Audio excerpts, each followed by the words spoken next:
ఇటీవల మంచువారి ఫ్యామిలీ వార్తల్లో నిలుస్తోంది. మోహన్ బాబు మంచు మనోజ్ వివాదం టాక్ ఆఫ్ ది ఇండస్ట్రీగా మారిపోయిన విషయం తెలిసిందే. ప్రతిరోజు వార్తల హెడ్లైన్స్ లో నిలిచారు. ఇదిలా ఉంటే మంచువారి అమ్మాయి లక్ష్మి కూడా తాజాగా వార్తల్లోకి ఎక్కారు. అమెరికాలో విద్యాభ్యాసం చేసి అక్కడ కొన్ని సినిమాల్లో నటించిన లక్ష్మి ఆ తర్వాత ఇండియా వచ్చి ఇండస్ట్రీలో బిజీగా మారిన విషయం తెలిసిందే. ఓవైపు సినిమాల్లో నటిస్తూనే మరోవైపు నిర్మాతగా కూడా రాణించింది. ఇదిలా ఉంటే మంచు లక్ష్మి గత కొద్ది రోజులుగా ముంబైలో ఉంటుంది. అయితే లక్ష్మి అక్కడ కేవలం కూతురుతో మాత్రమే ఉంటోందని, భర్తకు దూరంగా ఉంటోందని వార్తలు వచ్చాయి.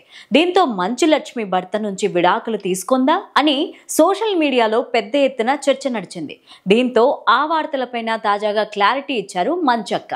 ఇటీవలే ఇచ్చిన ఓ ఇంటర్వ్యూలో ఈ విషయం పైన మాట్లాడుతూ తన భర్త ఆండీ శ్రీనివాస్ విదేశాల్లో సాఫ్ట్వేర్ ఇంజనీర్గా పనిచేస్తున్నారని తెలిపింది. తాను ఎంతో అన్యోన్యంగా ఉంటామని, సోషల్ మీడియాలో వచ్చేవన్నీ అబద్ధాలే అని తేల్చి చెప్పేసింది. ఇక తామిద్దరం కూడా సమాజంలో ప్రశాంతంగా బతికేలా స్వేచ్ఛను ఇచ్చిపుచ్చుకుంటామని చెప్పుకొచ్చింది. న్యూక్లియర్ ఫ్యామిలీ స్ట్రక్చర్లో జీవిస్తామని తెలిపింది.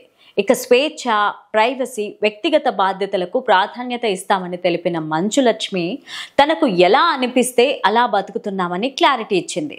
ఇతరులు ఏమనుకుంటారో అని ఆలోచిస్తూ తమ ప్రశాంతతను కోల్పోమని తేల్చి చెప్పేసింది. ఇటీవలే 2 నెలలు తన భర్తతో కలిసి ఉన్నానని, అలాగే తన కూతురు ఇప్పుడు భర్త దగ్గర ఉందని చెప్పుకొచ్చింది.